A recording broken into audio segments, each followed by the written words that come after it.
Thank you for clicking and watching Guns and Watches. This is a fledgling channel. I appreciate any attention I get whatsoever. Title of today's video is Tissot French for tariff? Of course it is not. It is the name of a very famous and very good watch manufacturer in Switzerland. But I recently panic bought this watch.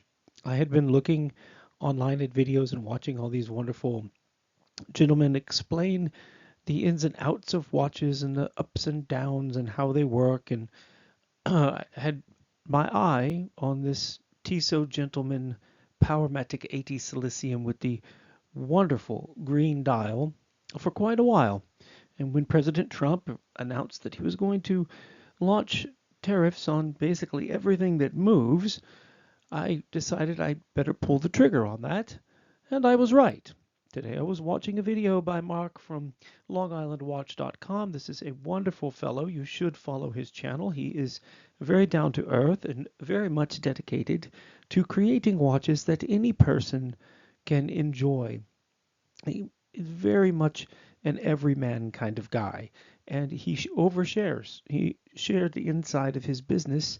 He shared how he makes money, and that his entire business model is gone to the dogs because of President Trump. His cost to build the watches that he builds has gone up by a factor of 50%. He's not big into Swiss watches, but he did the math on that too, and yeah, we're going to get that as well. So I purchased the watch because and I will review it later. Perhaps somebody will actually watch the video, you never know. But I purchased the watch because I just wanted to have a Swiss watch. My other watches are Seiko and Citizen, very fine, very nice, and I simply wanted one from the other side of the world. And the Tissot is just stunning with a remarkable movement inside of it. And he explained something that has never made sense to me at all, that he purchases his movements from Japan, which is first world. So you have normal people assembling those movements in Japan, and then he purchases the case and the bracelets from China. Those parts ship to him in the United States. He assembles them and is then able to sell them for less money than a completely assembled Seiko or Citizen watch. This should be absolutely impossible. This is what has never made sense to me since George W. Bush and prior to him, Bill Clinton, decided we were going to outsource everything, which ultimately sent everything to third world countries. And the idea was that if we had this global trade system and we allowed these third world countries to make products cheaply, that they would develop a middle class, and then we would all be able to get along just fine with free international trade. But it doesn't make any economic sense to build the components of a wristwatch in three different places and have the cost of shipping and then have them assembled in the United States. It, by all imagination, should be much cheaper to produce this watch in one place.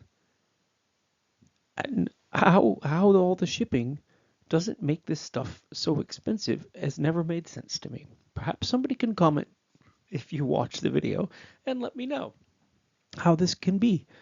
For decades, we have brought these products from China into our country. Now, most of the China stuff is cheap disposable things and cheap clothing and cheap, fun as seen on TV type stuff that we don't really need.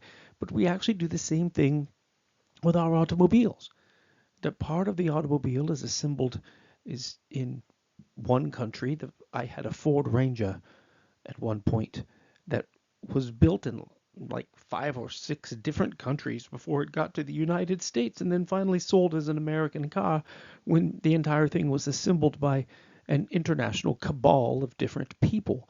How this came to be is a mystery. Why we can't make something all in one place is astonishing. And this brings me to my youth.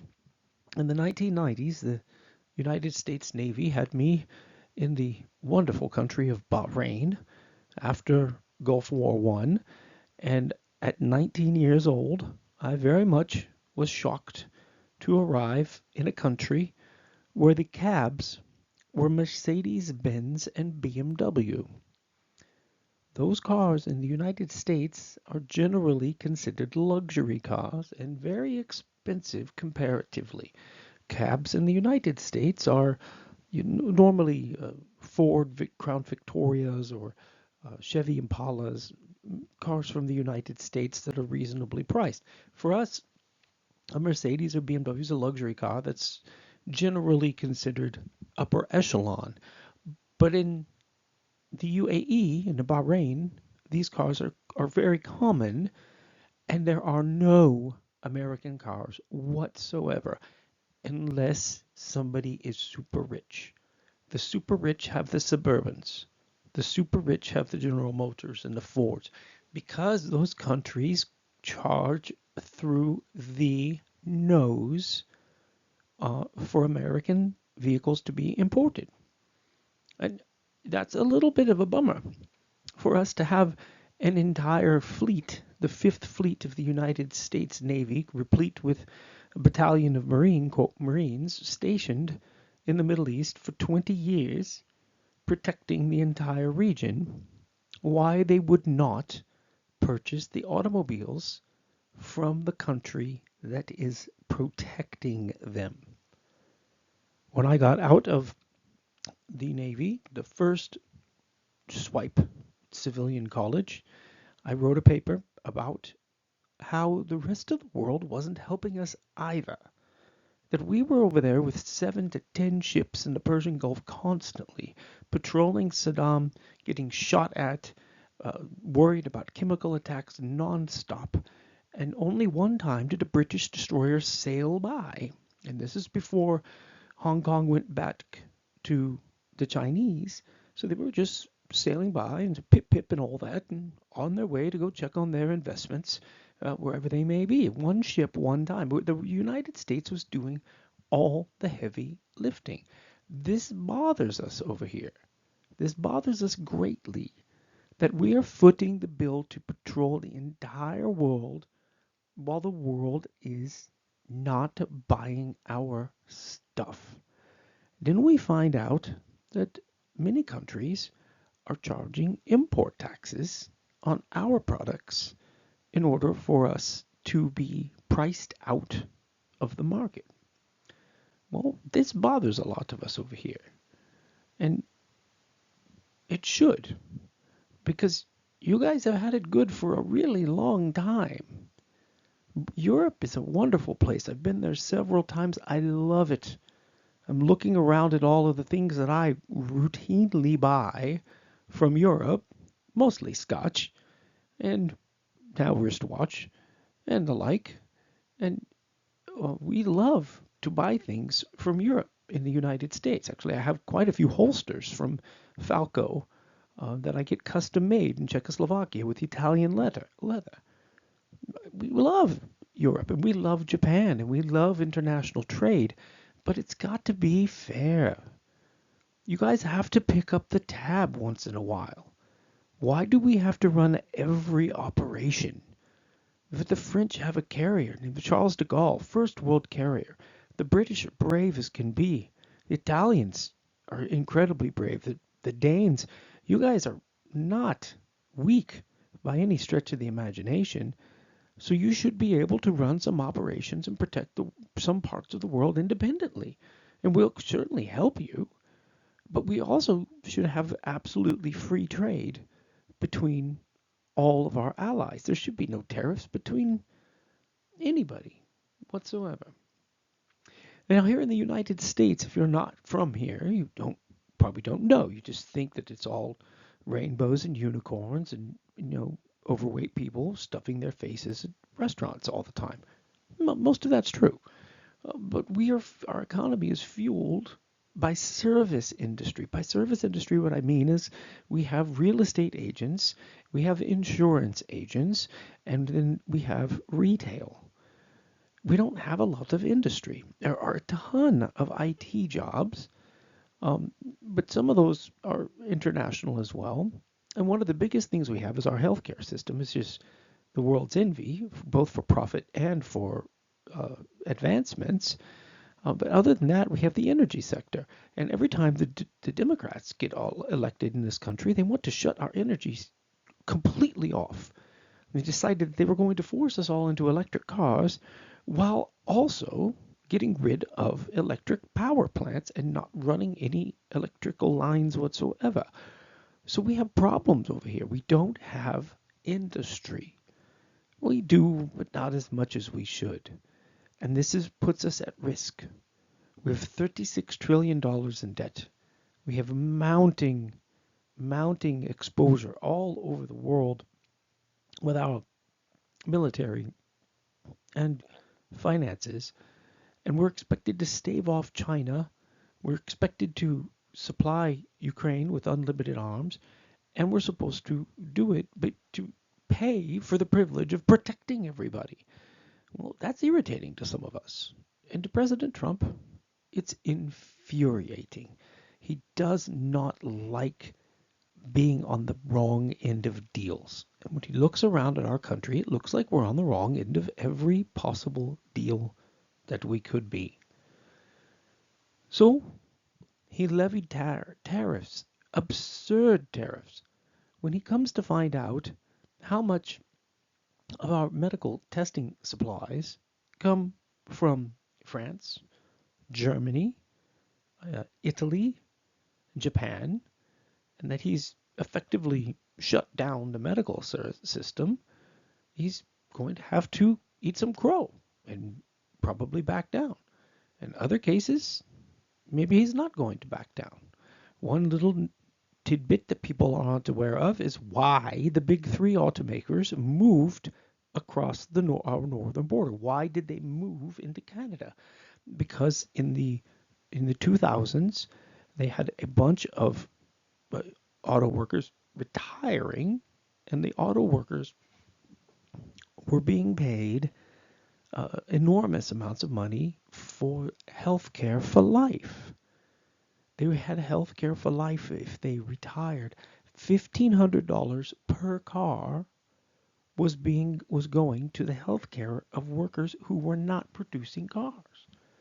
So the big three automakers moved everything across the northern border so that they could get off the hook for that expense. So perhaps we should do something with the healthcare system over here and make it cheaper rather than forcing these enormous tariffs on our friends in Canada. To have free trade, we all have to have the same economic framework, which we do not have.